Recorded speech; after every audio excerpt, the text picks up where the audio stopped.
नमस्कार, मैं आपका दोस्त, आपका मित्र प्रिंस पांडे।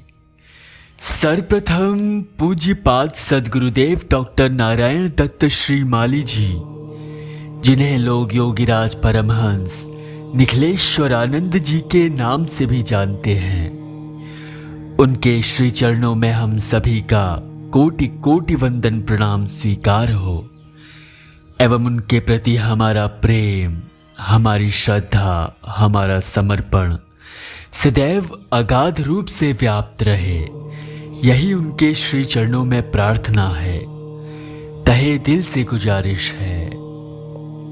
किन्हीं क्षणों में पूज्यपाद सद्गुरुदेव डॉक्टर नारायण दत्त श्री माली जी द्वारा अपने संन्यास्त शिष्यों के मध्य दिया गया यह प्रवचन आज गृहस्थ शिष्यों के लिए उतना ही उपयुक्त है जैसा कि उस समय संन्यास्त शिष्यों के मध्य था।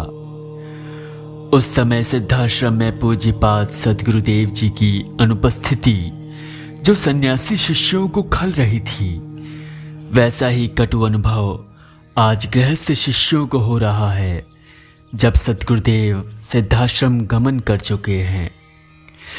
सद्गुरुदेव के एक सन्यासी शिष्य अभयानंद जी ने जिस सद्गुरुदेव की सिद्धाश्रम में जिस अनुपस्थिति से दुखित होकर जो उल्हाना दी थी, वही शिकायत आज प्रत्येक गृहस्थ शिष्य को है। अभयानंद जी की उस प्यार भरी शिकायत के प्रत्युत्तर में सद्गुरुदेव का प्रवचन आज इस गृहस्थ शिष्यों के लिए उतना ही सार्थक है। तो आइए बढ़ते हैं सद्गुरुदेव के उस प्रवचन की ओर जिसमें सद्गुरुदेव ने प्यार भरा मर्म स्पर्श दिया है।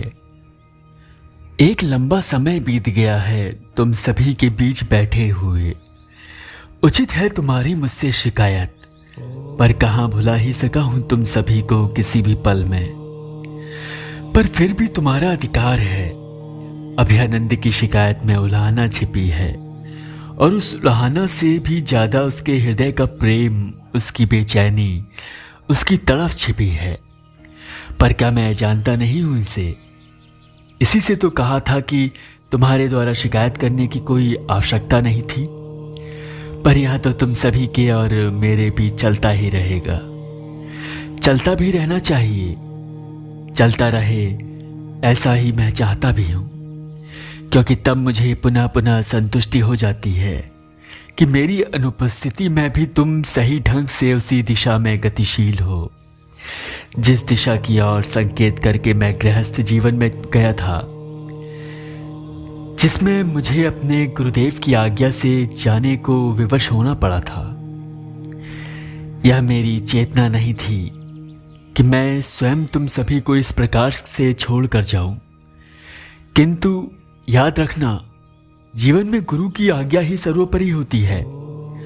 उसके औचित्य अनौचित्य का निर्धारण करना तुम सभी शिष्यों का कार्य नहीं है, वह तुम्हारा धर्म नहीं हो सकता। काश तुम समझते मेरी वेदना को भी, समझते कि किस आग में प्रतिपल झुलसना पड़ रहा है मुझे भी, पर मैं भी तुम्हारी ही तरह अपने गुरुदेव से दूर हूं और शिकायत तक करने का अवकाश भी नहीं पा रहा हूं। फिर भी मैं अनुपस्थित ही हूं कहां तुम सभी के मध्य से। देखना चाहो तो चारों ओर तुम्हारे मैं ही तो बिखरा हुआ हूं, कण कण में मैं ही तो स्पंदित हो रहा हूं, कण कण में मैं ही तो सुरभित हो रहा हूं। अपने बगल में खिले उस पुष्प को देखो, उसमें मैं ही नहीं हूं क्या? पर किसी पुष्प को वास्तव में कभी देखा है तुमने? क्या बैठ सके हो समीप उसके भी कभी दो पल? कभी निहार सके हो उसे, उसके रंगों को बिखराव को, और उस बिखराव में भी छिपे किसी संयोजन को? क्योंकि बिखराव का कोई संयोजन ही तो नृत्य होता है, गति होती है और जीवन का स्पंदन होता है। क्योंकि पुष्प तो अपने स्थान पर ही, अपनी शाखा पर ही टिका है, फिर भी यदि नर्तन युक्त प्रतीत हो रहा है, उसे निहारने से स्वयं के मन में भी आनंद का संचार हो रहा है, तो उसमें कोई लय तो अवश्य छिपी होगी। यह बात और है कि तुम उस लय को देख पाओ या ना देख पाओ, उसके कहे गीतों को सुन पाओ या ना सुन पाओ, किंतु इसमें न्यूनता उस पुष्प की नहीं है। पुष्प ने तो अपना कार्य कर दिया, करके विलीन हो गया। यह तो क्षण पकड़ने की बात होती है। पर ध्यान रखना कि मैंने बस निहारने की बात कही है, उसे तोड़कर किसी गुलदस्ते में सजा देने की नहीं। वह पुष्प तो शाखा पर टिके रहने में ही अपनी धन्यता समझता है। मानो उसकी समाधि ही तो है, वह सच ही तो है। समाधि ही तो होती है वह उसकी। समाधि को यदि डूब जाने को कट जाने का पर्याय समझते हो तो अपूर्ण है तुम्हारी धारणा। वह समाधि नहीं हो सकती, क्योंकि समाधि ऐसी किसी स्थिति का नाम है ही नहीं। समाधि स्वयं में डूब जाने की घटना, किंतु डूब कर मृत हो जाने की नहीं है। स्वयं में पुनर्जीवित हो उठने की घटना ही तो होती है समाधि।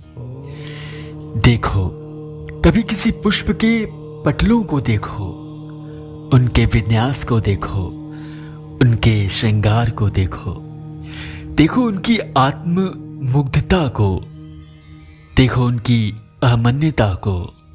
क्या साधारण घटना होती है किसी शाखा पर किसी पुष्प का खिलना, और खिलकर बिखरते बिखरते हुए भी किसी मध्य में सैकड़ों सैकड़ों नूतन वृक्षों का आधार बीज बनकर खो जाना। प्रकृति का यह चक्र ही समझते हो बस तुम इसे। अल्पकालीन घटना ही समझते हो इसे तुम। तुम्हारी दृष्टि में होगी यह एक नित्य की अल्पकालीन घटना। मेरी दृष्टि में ऐसा नहीं है। मेरी दृष्टि में तो यह एक संपूर्ण जीवन यात्रा होती है। जैसी जीवन यात्रा मैंने तुम सभी के मध्य में कल्पना की है। मेरी कल्पना को साकार रूप दे सकोगे तभी तो वास्तविक अभ्यर्थना हो सकेगी मेरी। और इसके लिए आवश्यक है तुम पुष्प से आत्मश्रृंगार का ढंग पूछो, वृक्ष से इसका रहस्य समझ लो। केवल एक पटल नहीं, अनेक अनेक पटलों से अपनी आभा को प्रस्फुटित कर दो।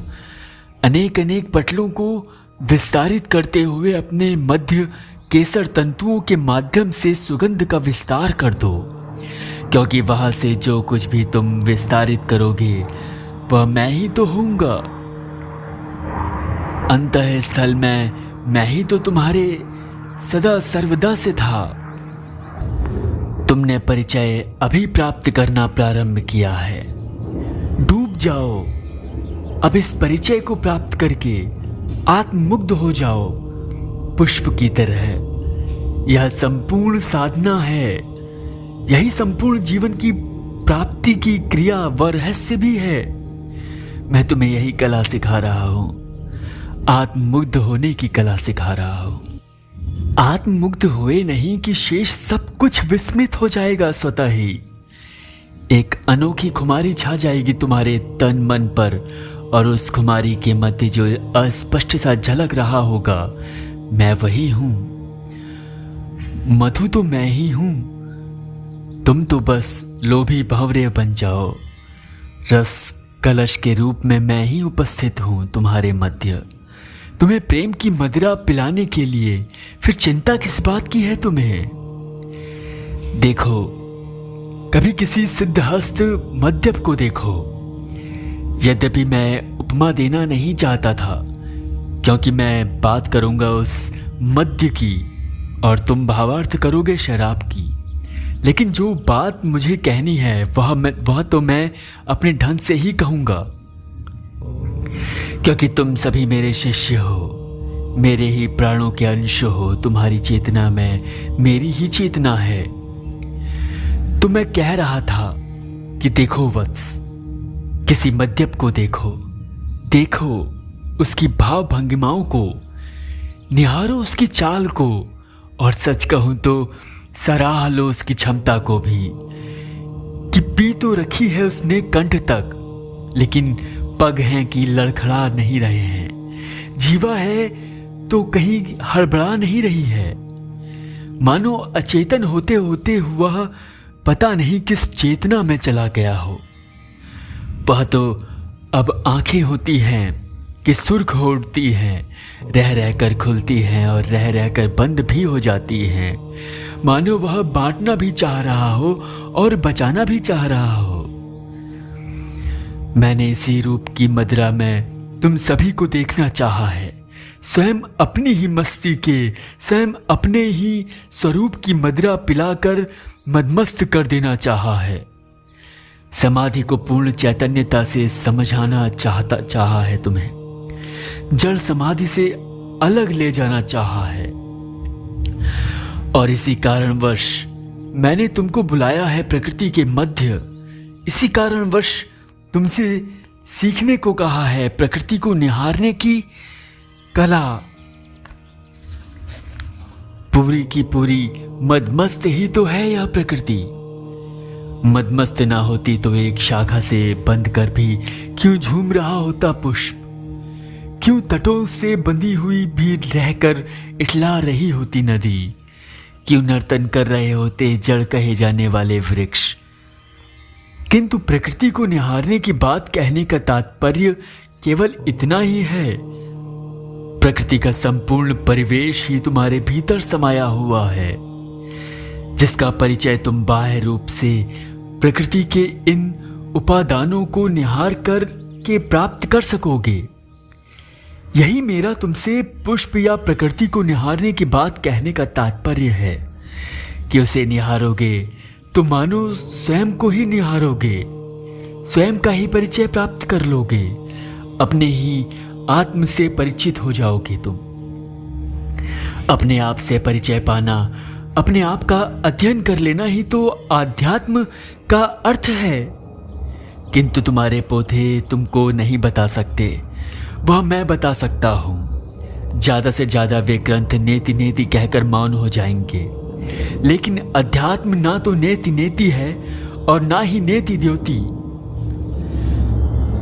कोई भी शास्त्र, कोई भी उपनिषद, कोई भी ब्राह्मण ग्रंथ अथवा कोई भी पुराण तुमको नहीं बता सकेंगे कि अध्यात्म का अर्थ स्वयं के उस सौंदर्य से परिचित हो जाना है, जो सौंदर्य अपने केवल एक अंश में तुम्हारे समक्ष कहीं पुष्प बन कर खिला है तो कहीं आकाश के पल प्रतिपल बदलते रंगों में छिपा है।